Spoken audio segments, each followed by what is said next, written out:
Hello and welcome to video number 2, where we are going to be talking about marketing dollars and the food pyramid. Now, with regards to the food pyramid itself, it's not something that I 100% advocate, but as an example for this type of video, it's a really good one. So we're talking more about advertising now and the amount of money that companies use to fund certain products. So if we look at the food pyramid and we try to understand the food pyramid, you can see on the bottom level, there's your whole grains. The next level up are the fruits and vegetables. The next level up is the dairy and the meat. And then the top level are the processed foods, sugary foods, and sort of high fatty foods, let's say.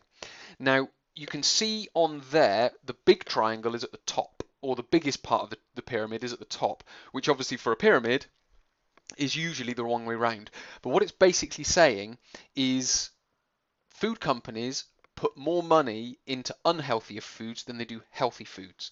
So if you've watched videos of mine before where I've described that health is very simple, it's a diet based on plant foods.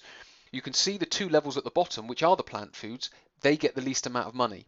And the processed and high sugar foods and high fatty foods are the ones that get the least amount of marketing dollars. So you can start to see where some people are trying to say eat a healthy balanced diet which is based on plant foods, which is backed up by science. It's been backed up for the last 50 years and even longer.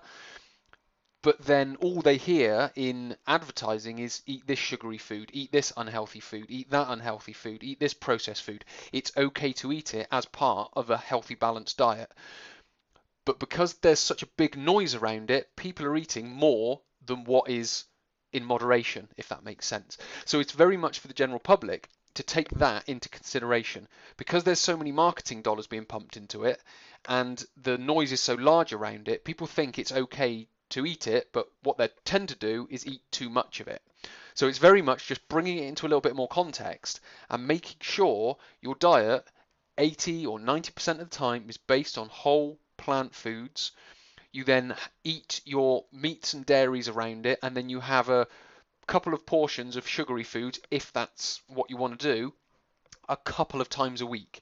That's the type of proportion it needs to be in. It's not exact, but that's the type of proportion it needs to be in. But as you can see from the marketing dollars there, the marketing dollars are all pumped into the unhealthy foods, and all the other foods that you should be eating don't get much of a look in.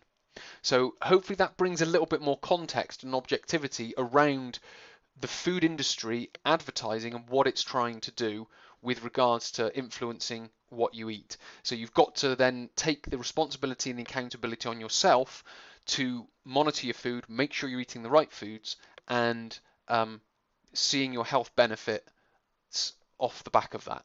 So many thanks for watching. I hope this has been helpful. Hopefully you've learned something new and you can then apply it to what you're doing in your everyday life with regards to food.